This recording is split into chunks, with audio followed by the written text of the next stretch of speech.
So, get in the game. We're going to be talking about estate planning tonight. Are you guys excited? Normally, when people think about estate planning, they get kind of scared because they think about death. And they think about, oh goodness, I'm not ready for the die yet. But however, you have to get in the game when it comes to your estate planning. So we're going to go to the scripture verse that was assigned for this, and it's Ecclesiastes chapter 9. And I kind of chopped it up. So it says, when you go to the grave, there'll be no work of planning or knowledge or wisdom. I have observed something else underneath the sun. The fastest runner doesn't always win the race, and the strongest warrior doesn't always win the battle. People can never predict when hard times might come. Like fish in a net or birds in a trap, people are caught by sudden tragedy. And then we're going to go to Proverbs 13 and 22, and it says, good people leave an inheritance for their grandchildren. In one version it says children, but in this one, it says grandchildren's in NLT. I'm so sorry. I forgot to give acknowledgments to my husband in the back there, Philip Obes.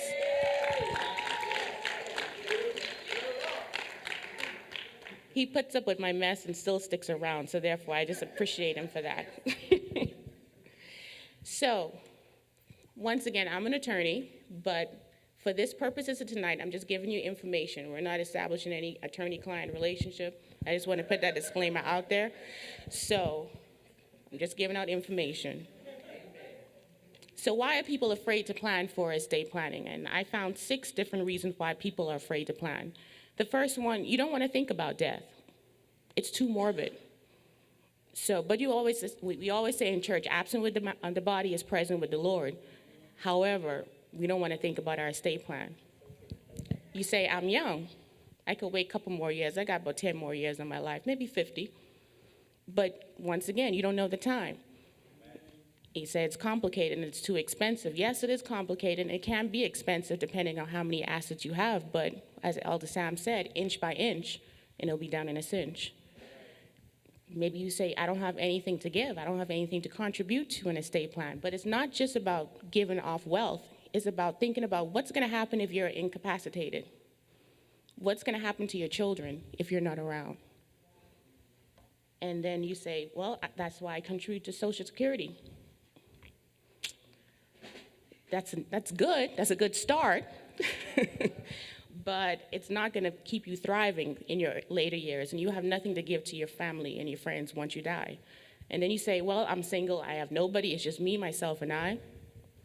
And my parents are going to give me something, leave me something behind, and that's what I'm going to live off. But now is the best time to start planning for your future. Don't wait for someone else to plan for it. So what I'm going to give to you tonight is called the Orange Theory Estate Plan. So I joined this gym, which is right down the street from my house, and it's called Orange Theory. And Orange Theory it's a good workout plan. It gives you a 60-minute workout. You go to the next slide, Phil. It's a 60-minute workout, and it's a group therapy, so everybody's training together at the same time, simultaneously. And the whole purpose is for you to go from base pace, which is like the normal heart rate, to all out, where you're just like sweating, you're about to die, passing out.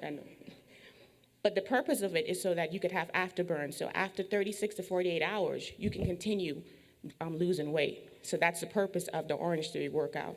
So tonight, I'm going to give you a 30-minute estate plan and workout. So we're going to go from base pace to all out in a matter of 30 minutes. But the purpose is so you could have a legacy. So you could have something to give to your family, to your friends upon your death. So the blue zone. Actually, the first zone is actually the gray zone, but the fact that you're here, that's the gray zone. If you're not here, then you're not part of the gray zone. You're out of the zone completely. But you're here, and that's the first step, so therefore that's the gray zone. So we're now in the blue zone. The blue zone is very easy. It's like you're pretty much walking on the treadmill. You're not really lifting any weights. You're just relaxing. You're trying to build yourself up. And this is the easiest thing that you can do in your estate planning progress. The first thing is 401k. How many people are here are working a job and they have 401k? How many have invested in their 401k? So that's good. You need to invest in your 401k, especially if they have a matching plan, One thing Phil encourages us to do and forces us to do is that we save 10% in our 401k. 10%. It's very easy, especially if your company matches 3%, you're only paying, if they match 3% and then you pay 7%, so that's all you have to pay. And you'll be surprised, that's not much money after all. Their bank accounts, I know a lot of people are married, they have their own individual bank accounts, and they don't have their husband on there, listed as a beneficiary on the bank account. That's a problem. Because upon your death, that's going to probate. So you need to list your spouse or your significant other or someone on your bank account as a beneficiary. Joint tenancy and realty, that's another easy thing. If you have property and you're a spouse and you're married, just list your husband and your wife on that, your deed or your whatever property that you own together. Because once again, upon your death, it's gonna automatically survive to the surviving spouse. And finally, life insurance. How many have life insurance? So in calculating your life insurance, did you consider at least 10 years of your income? Did you consider the age of your youngest child in calculating your life insurance? Because what's going to happen if you were to go? Will they be able to go to college? Will they be able to survive? Will the house go in foreclosure? I'm sorry. I know it's kind of sad, but this is reality. And you need to have these things in place because you need to prepare for your family. So that's the easy stuff. This is the blue zone. You could do that in a matter of a week, right? Easy stuff. Is it possible to? Okay. It goes to probate. Probate happens when, once you die, there's a court adjudication as to what is in your assets, what do you have. And so the court will decide if you, based on if you have a will or anything, which we're gonna get into later, how that is gonna be distributed. If they go through the entire process and they have no one to give the assets to, then they keep it, because they have a plan. You better believe they have a plan. So we're gonna go into green zone. So it takes a little bit more work. There's a little bit more pushing that you gotta do, but you gotta really start thinking about this particular area in your estate planning. And so the first thing I have up there is the guardianship of children. And that is section 744.3046 of the Florida statutes. And it says that in order for you to have a guardianship in place, you need to have a written declaration from the last surviving parent. You have to identify the minor, the Social Security, their date of birth. It can be signed by either parent, and it has to be filed with the clerk of court before you die, of course. So therefore, you have to start thinking, if you are not around, who's gonna take care of your children? Who do you trust to take care of your children? Not some stranger on the street, but who do you trust that you are willing to give your life, your children's life, and rest their lives in it? And then, of course, you need to have advance directives. And I know, co-pastor, you know, but this, especially working in the medical field, there's a lot of people who go into the hospital, they go in a coma, and what do you do next? Who's gonna decide to pull the plug? I know you don't want your crazy cousin coming inside the hospital and making decisions on your behalf. Who do you want to be responsible for your health when you're not around? Who do you want to be responsible for your money if you're not able to handle your money? Who do you trust? Like, you really have to start thinking about these questions because this is very impactful to your particular life. So if you don't have anyone in design for your will, your power of attorney, or the healthcare surrogate, you could be up to the hands of a nurse. No offense, co-pastor or Aries, but you'll be to a nurse who to decide what's gonna happen. I know you guys remember the Terry Schiavo case, and there was a whole debacle about who was gonna decide what to do with her life, and that's because there was no plan in place. And she stayed in that bed for like 10 years, waiting on who's gonna decide, who's gonna have the authority to do it. Her husband couldn't do it because the parents said no, and her parents wanted her to stay around, and her husband said no. It went all the way up to the Florida Supreme Court because no one had a plan. So what's your plan? And finally, your business succession plan. I know we're all excited. We're in the game. We got our business plan all together. We're writing it out. We're filing it with the Florida State Department. We got it together. Some of us. Some of us are just working on a sole proprietorship. That means that it's just me, myself, and I. You can't find my name listed anywhere. My business not listed anywhere except on Facebook. But if you were to die, who's going to handle your business?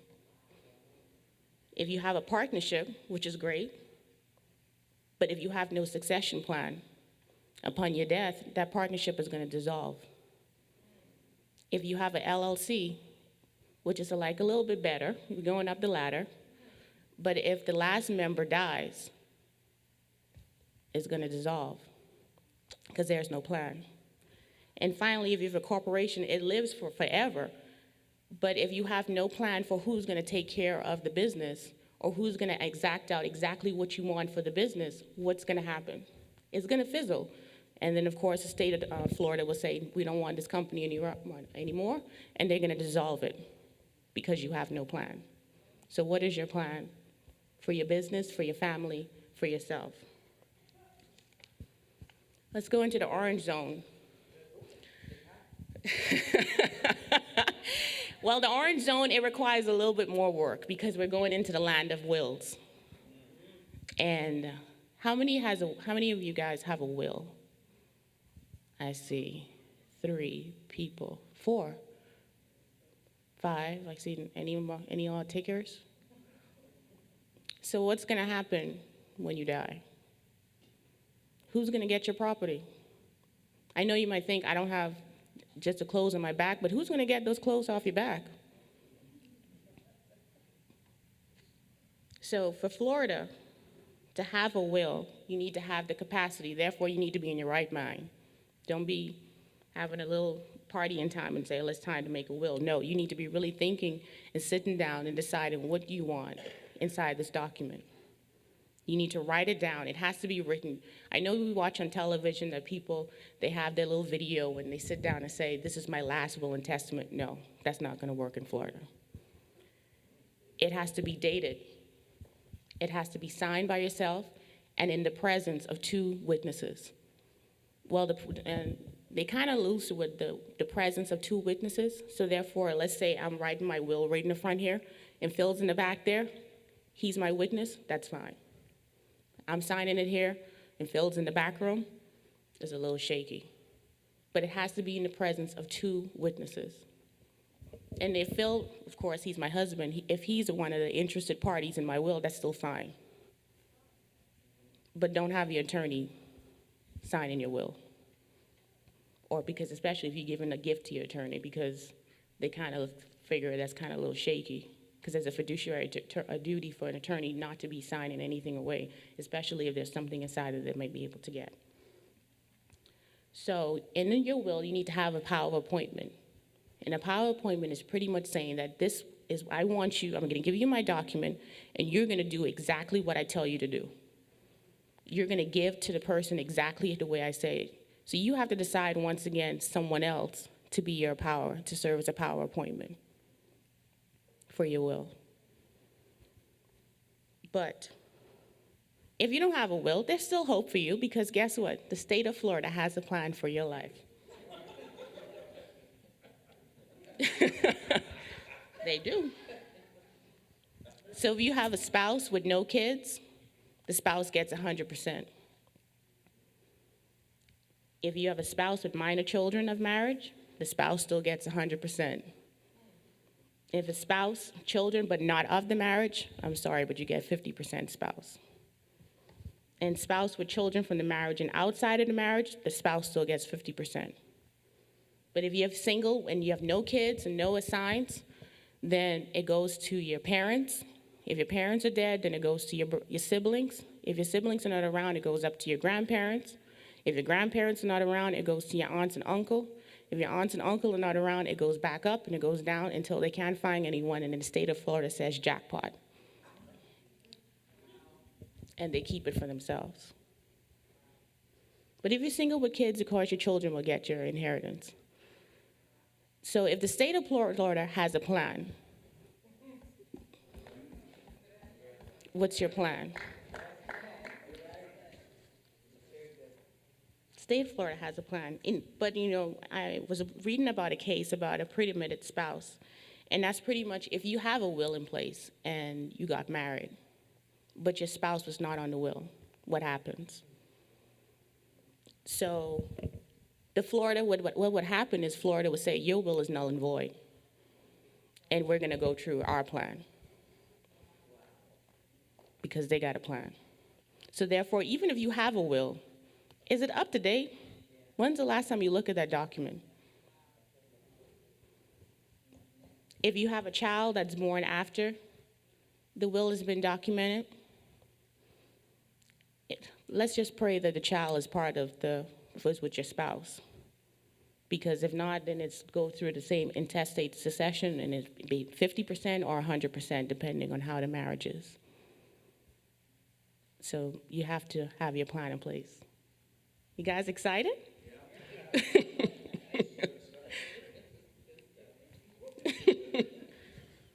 But this is my favorite part, the red zone. You don't spend much time in there because it requires a lot of work. But you get the most benefits.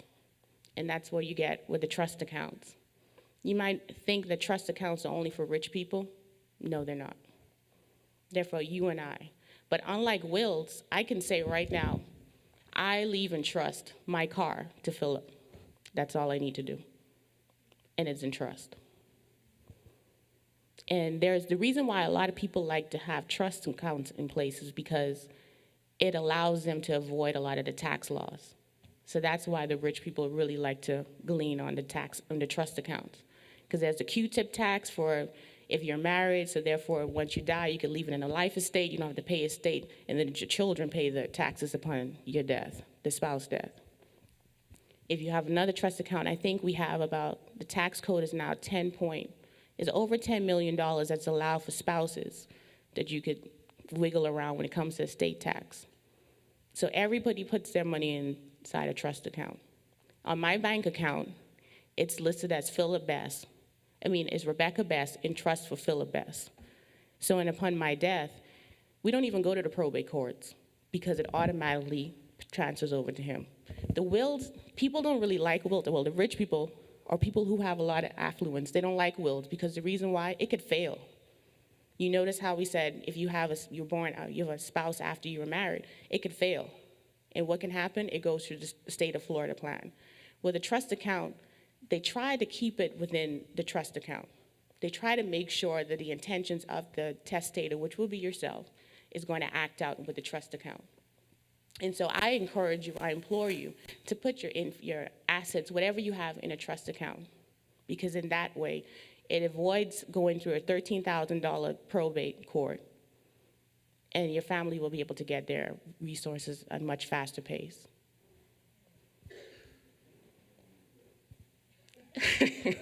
So even though we're going to strive for the orange zone, because even with a will, you can have a will that states, I'm going to pour whatever I have in my life that is not currently in my trust account, and my will is going to allow it to just pour over to the trust account. And so therefore you bypass all of that once again. So there's a lot of ways you can bypass going to probate because you don't want to go to probate. And that's the way you do it. You do it through trust account, you do it through your life insurance, through your IRAs, you have all these different documents in place, so therefore you can avoid probate at all costs. So, was it 30 minutes? 20? Ooh. So start now. Why you want to start now? You never know someone could get in an accident on their way out of church. What's going to happen? You have minor children. You have to really consider them. You don't want to go through intestate succession. You don't want to do that. You don't want someone else to plan your life for you. We read in the Bible that God said, Jeremiah 29:11, for I know the plans that you have for me, plans for good. We hold on to that. We quote it. We have it all over our house. but we don't even have a plan for ourselves. Blended families, you can see what happens with intestate succession. You got to be very careful. You have children with special needs, you could develop a trust account that could help your child upon your death to make sure that your child is taken care of even after you die. You want to keep your assets in the family. You want to have financial security. You want to be able to retire with account. You want to have retirement accounts. You want to be, for business owners, you want your business to thrive after your death. And you want to avoid probate at all costs. So I think I'm going to tell you a little story about myself and the reason why I'm very passionate when it comes to estate planning. About 10 years ago, my father passed away. And when he died, he had $675,000 worth of debt and $300 in the bank account.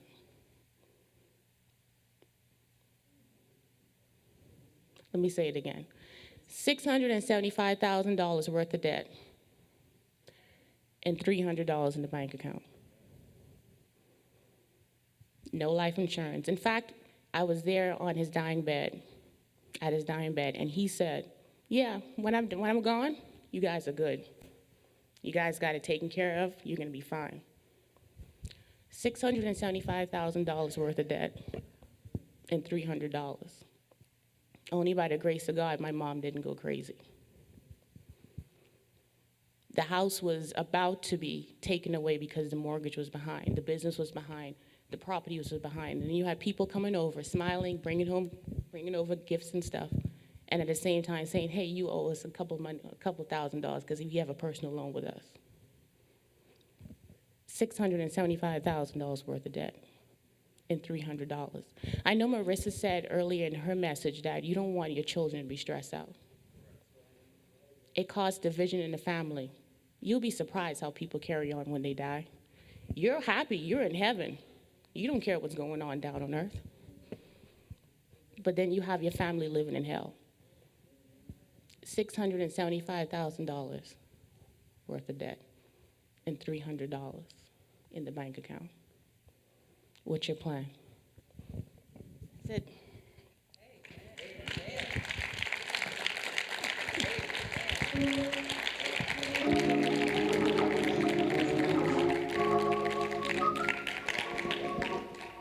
That was incredible. That was incredible. Oh, man. We can ready to do a lot of questions because I got a lot of them myself. Because I want to write in there, I want my children to take care of me. What was that? What line was that? Here's my first question. Okay, since I had a mic, let me get the first question. My first question is, does the will have to be, have to have a witness, but does it have to be, what's the word I'm looking for? Notarized? No, you don't need a notary, but it has to have two witnesses. Okay. What makes it, how does it stand up if I'm signing my will and I'm putting my own witnesses on there? How do they know that that's legitimate? That's why you have a lot of arguments on it. Right. You can bypass that by having a notary to sign a document in addition to that, to say that there was no undue influence, all was well when we write this will up, and you attach that to the document. Last question for me right now is the trust. Mm-hmm. Do you have to hire an attorney to do a trust? No. As I said, I can say right now, I'm leaving my car in trust for Philip Best. It's in trust. But I have to write that, though. No, you don't have to write it down. That's the caveat. In Florida, you don't have to write down for a trust. How do we come to court and prove?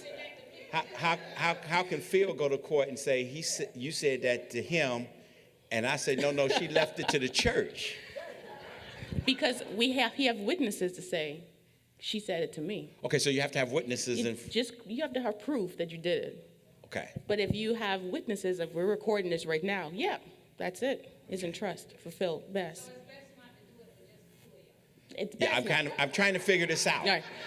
Because you said the video doesn't work, The but video could work for trust, for trust. but not for a will. For what? All right. All right. Wow. Uh, keep that camera going.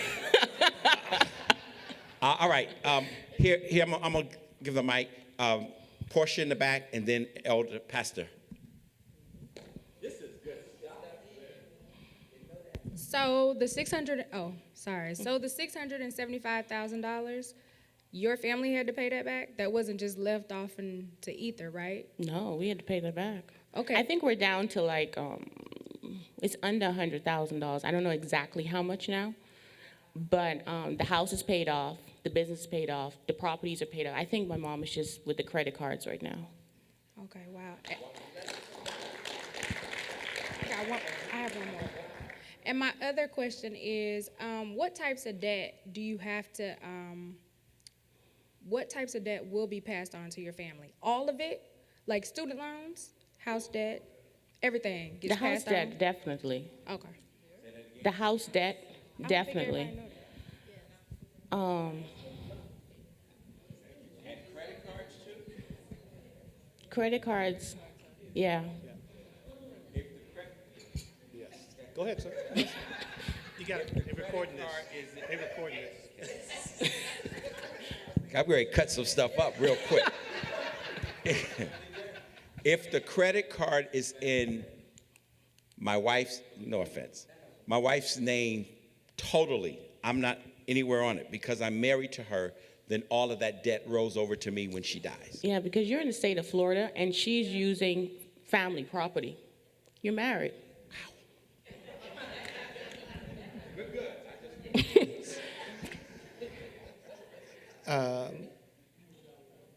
Bad experience. So I'm going to try to make this out of a question and a statement.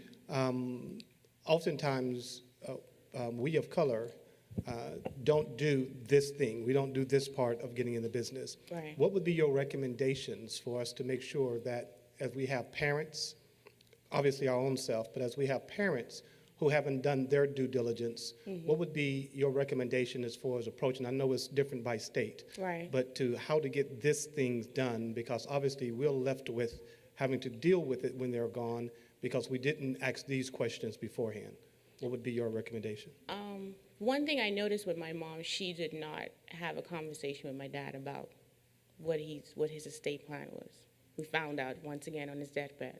We found out some other things after he died, but you need to have a conversation, number one, because they might have something in place and you don't even know. So the first thing I would suggest you to have is to have a conversation to find out what they have in place. Based upon what they have in place, then you could decide whether or not, let's just quickly put a will together, and then we can list all of the property that they have and put that in one place so that we can get that sorted out. And based on time factors, if you have the time to put in a trust, that would be great. But if that's not the case, then at least have a will in place or an advance directive in place, especially because if they're older, they're going to have to go into the hospital and all these different things are going to happen, and you need to have that in place to take care of it. Okay. So getting in the game, just showing them this video or this series would really certainly help break that conversation, right? It would help break the Yes. conversation. All right. Second question, last question is if I was just to start, if a person just say, look, I want to get started right now, what would be your suggestion of how they start? Obviously, they have things online, they have things at the funeral homes, they have things at banks. Where would you suggest that they go to get started right away in order to start getting these things in place? I say start in the blue zone. Start there with the bank accounts. It's very simple. Start with your 401k, listen to your beneficiary and the contingent beneficiary. Start at the basic. That's the things you could do immediately. Start there, and while you're doing that, start thinking about who you're going to have in place for your guardian, for your children. So that once you finish the first part, then you move on, you transition to the second part. And while you're thinking about your guardianship and your advance directive, you can start thinking about what I'm going to do about my will, what I'm going to do with everything else I have in place. And then based on your money, because the reason why it's advised to go to a tax attorney for a trust, because there's a way they can maneuver the system so that you don't have to pay taxes on the back end, or your family don't have to pay taxes. So I would start incrementally. Start with the bank accounts, move up to the advance directive and the guardianship, go into the wills, and then go into trust. At least you have some kind of paperwork in place, and find someone who you trust implicitly and just explicitly to give your documents to and keep it and hold it for you. Because, oh, wait, my dad had a will, but guess what? It was no good. It's too old? It was too old. He had property in there that didn't even exist anymore. I have a question. We have a statement. We had an uncle who passed, so this needs to be clarified too. We had an uncle who passed who had an insurance, life insurance policy that was in, say, my husband's name, but it was just say his name. And then my auntie, she became his power of attorney as he, aged and everything, and you start, you know how old people get. So my aunt became his power of attorney. When this uncle passed, the person who was the beneficiary for that life insurance took the money. Yeah, that's right. Did not bury him. My aunt, who was the power of attorney, was left holding the bag. Right.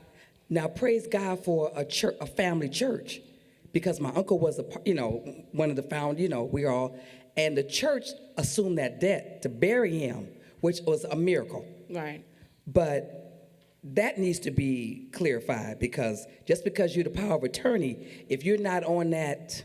Right. For the life insurance, let's just say you were married before and you had your spouse listed as the beneficiary for your life insurance, and you don't change that. They get that money. I know you didn't want them to have the money, but guess what? That's their money, free and clear. But if she, as the power of attorney, she had the authority to look at all of his estate planning and make that change before he died. You see, she never had a communication. And this person was family too. Right.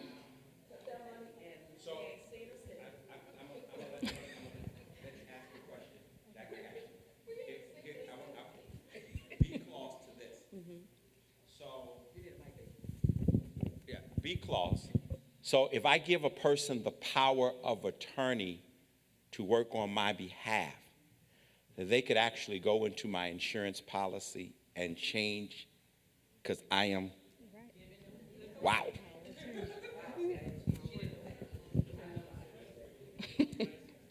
Okay, my question is, does the power of attorney end at death?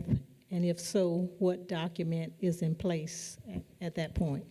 At death, that's it, because you died with the power of attorney. The power of attorney is pretty much saying, you are me. So when I die, that's it. So if you don't have a will, it goes to the state of Florida plan. Okay, one other question. I'm familiar with the phrase power of attorney. Your phrase was power of appointment. Is there a difference? The power of appointment is for the will, and you're pretty much saying, I want you to, this is my will, and I want to make sure, I want you to ensure that Philip gets that car. I want you to ensure that Philip gets that house, and I want you to make sure that Philip gets that, X, Y, and Z. And that's all you're doing. You're just telling, it's directing the person in the power of appointment what you want them to do after you're gone. Yeah. Two questions. First one, how often should you change your will? Every time there's a change in your life. Let's say all the kids are, like myself, a blended family. Half our kids are minors. The other half are now in their 20s or 30s.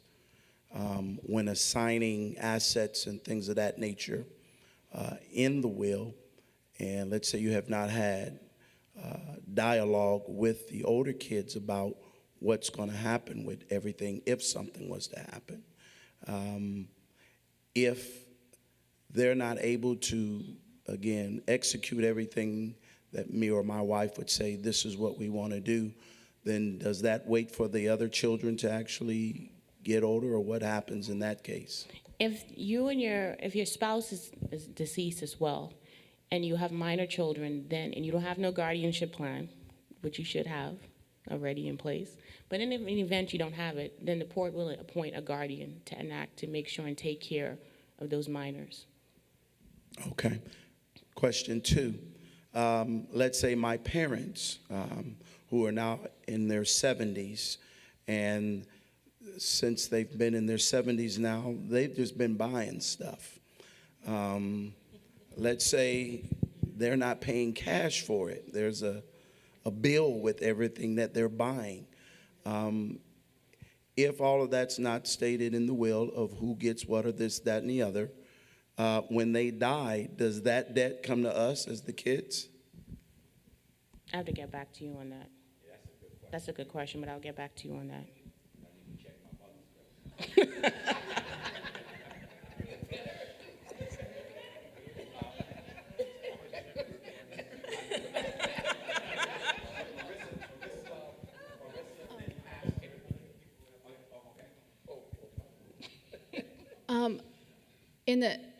I'll say this first. I think that it doesn't pass, but it goes to the estate of. So if any money goes into the estate of, then like if you don't have it established, because we've had to write off loans because a parent passed away and the child was not responsible for the loan. But we did file a claim at the court. So if any money goes into the estate of, we get our portion. So I'm not sure how that really works, but that's how it's worked for us in the credit union. The other thing I wanted to say was we had a class about getting out of debt. If you're not in debt, then you don't have to worry about what you're leaving your children because you're going to be leaving them a legacy, not debt. So that's the goal. Get out of debt and leave your children a legacy. And that's even what she's saying is plan for your future. Leave them an inheritance. And then all of this becomes a moot point. Right. Because you don't have any debt to leave your children. All you have is a legacy. So that's all I want to say. As you're going over, that's absolutely true. We just talking about there's an accident on the way home.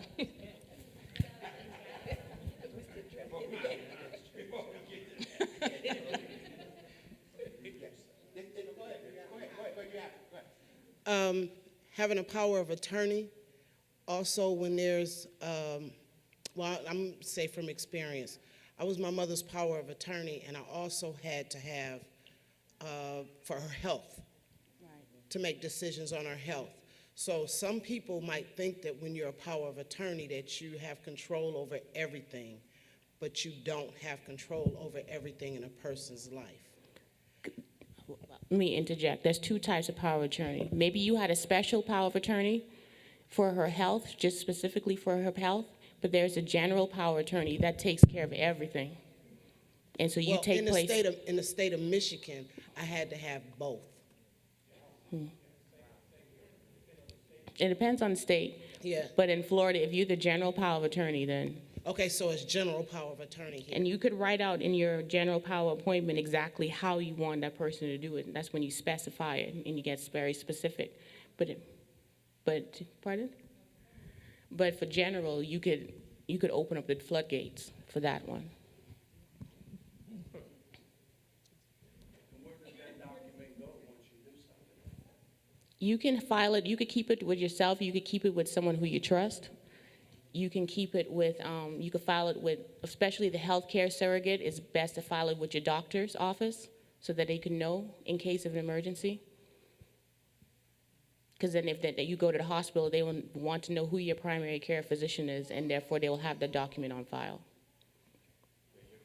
Yeah, hi. Two things, sort of. I'm not familiar with the terms that you're using because all I've ever heard is executor of a will. And then when my father created his will, he had my sister as an executor, but then he called my sister and said, tear the will up because I have a new one, but nobody ever saw the new one. So how do you know if there's a new will in place? And he's already passed.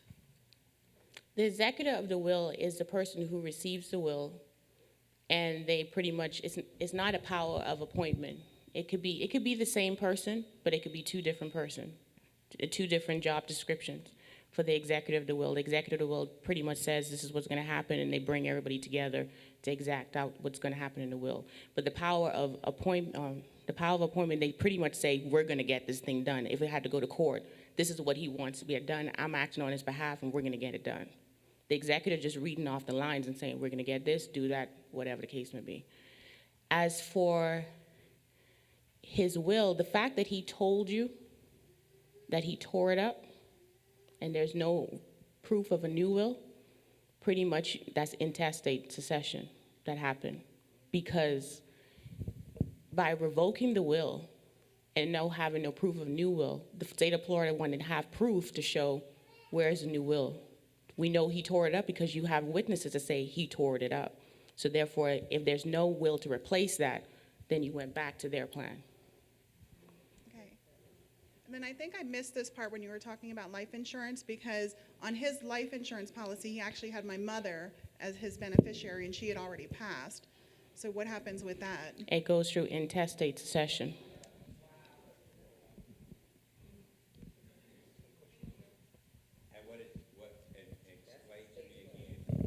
That's the state plan. The state plan.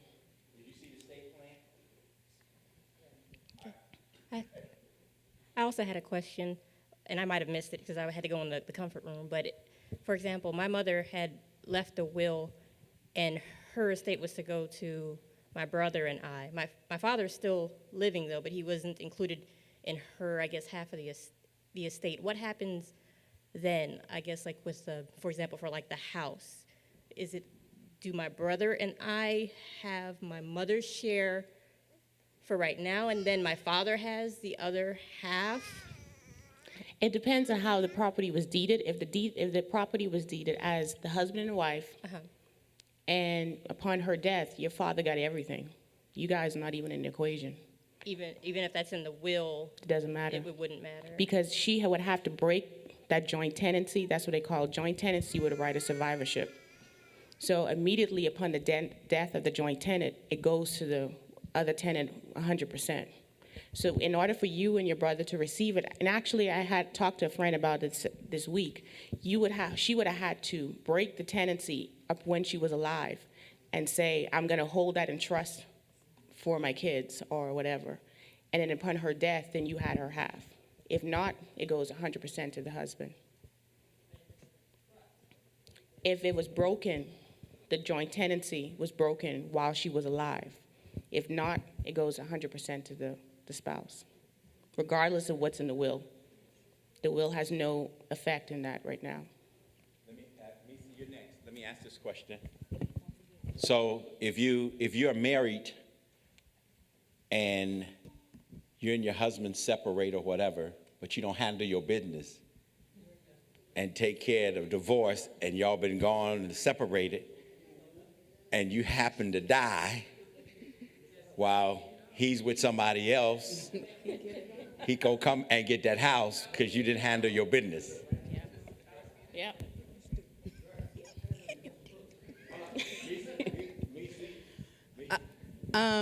I mean, I probably know the answer to it, but how long does an estate process take? It depends.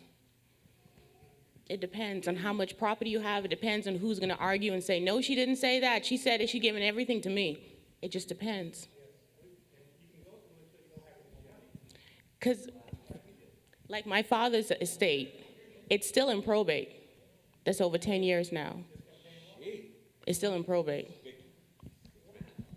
Okay, the father of my ex-husband, of my children, I've been informed probably some years ago that he has me on his insurance policy, and he's married now.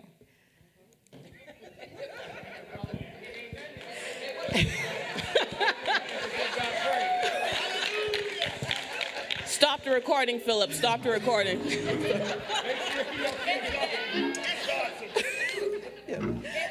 Okay,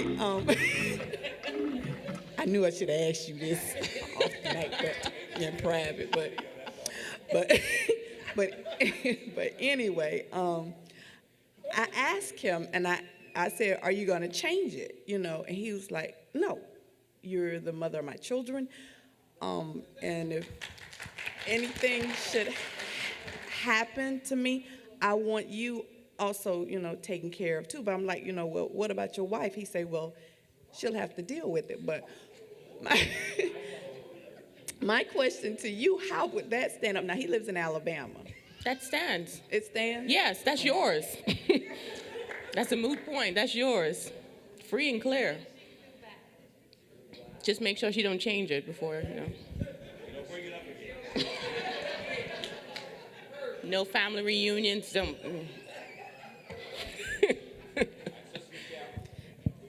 How do you handle, because most people have a mortgage. Right. So even if you have other assets and then, so when you die, you still have that debt. So some people, I know they have special insurances where like your mortgage will get paid off, and that's separate. Or they tell you to do your life insurance such that it covers Right. the balance of your mortgage. But how does, because you talked about, the debt you pass on, because a lot of us don't think about, well, okay, the mortgage is going to be a substantial part of, or take away from what I'm leaving in terms of assets. Right. With your mortgage, it's definitely great to have the insurance or your life insurance in place to cover that debt so that no one else would have to be covered. That's why it's great to have the life insurance in place. That's why I encourage you to have at least 10 years worth of life insurance, or at least the amount of life insurance for your children. Because if you calculate it, that will be enough to cover your mortgage. The good thing in the state of Florida is that we're a homestead property state. So if you have a debt and you die, at least the creditors cannot take your house until the spouse dies. The spouse have a life estate interest in that property until they die. But if they don't pay the mortgage, of course, they're going to foreclose on. But other than that, no one could attach their debt to the house. So it's great to have a plan in place to cover your mortgage in the event you die. All right. Amen. 8 o'clock. Got a chance for one more question? Anybody have one more question? Yes. I'm dead serious. Ask that question again. How much do you charge? Oh, we can talk. I don't want to put you on the spot. We'll talk. But yeah, this is serious stuff. It really is. We need to get our house in order. And it doesn't make sense for us to pay somebody else when we can pay you. Okay, one more comment, and this has also happened to someone I know. They put their wife at that time on their retirement. Mm-hmm. They divorced, but when he retired, she got half of his retirement. Mm-hmm. Messed the new wife up. Mm-hmm. So can you address that? It's the same with the life insurance. If you don't update your estate plan, if you don't change, every time there's a change in your life, you don't make a change in your estate plan, you're setting yourself up for failure. Amen. You're setting yourself up for failure. I guess it's Michelle.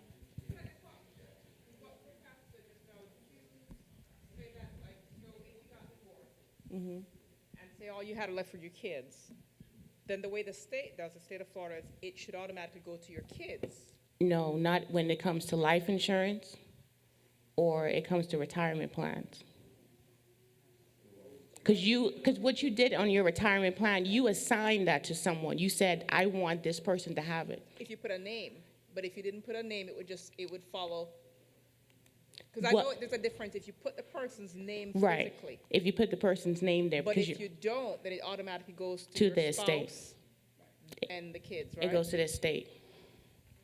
But if you have a person's name there and you don't make that change, that person's going to get it. Okay. So you have to change. You have to look at your documents and update it constantly. Constantly. Because if not, you're giving away money to someone who doesn't really need it. And you don't even want him to have it. And except for Sister Vicky over here, who's covered. Can I touch you? All right, had a question. Let me get last one. McIntosh. Brother McIntosh. On what she just mentioned about the spouse getting retirement, depending on where you work, it's automatic that if you've been married for over, I think it's 15 years or so, then that spouse gets half whether you want them to have it or not.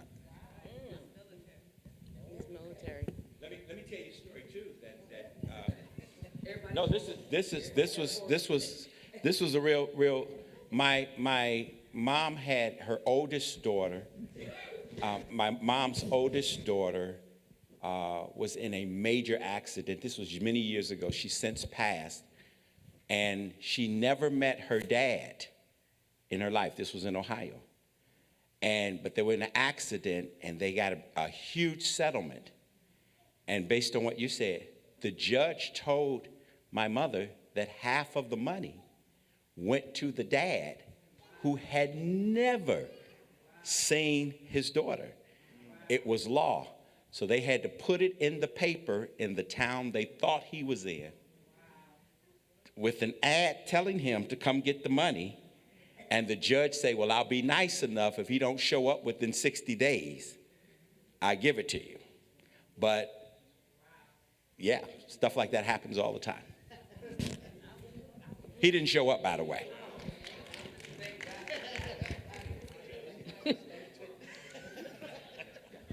Sister Rebecca, scenario, worst case scenario, you are not in any of these zones. You have nothing in place, and all of a sudden you got in a car accident. They're rushing you to the hospital. You're in the emergency room, and they're saying you're not going to make it. Is the last alternative out of everything you've shared with us tonight. Can you still go ahead and make that verbal trust of what you want to happen to the things that are going to go on after you leave at If that they're moment? unconscious, they're not gonna, because you won't have the capacity to do that. They will not Okay. think you have the capacity to even So put that all in this place. has to be in place While you before are- any of that happens. You have to be mentally stable. Wow. Because they consider that when they're looking at your documentation. Amen. Let's give Sister Rebecca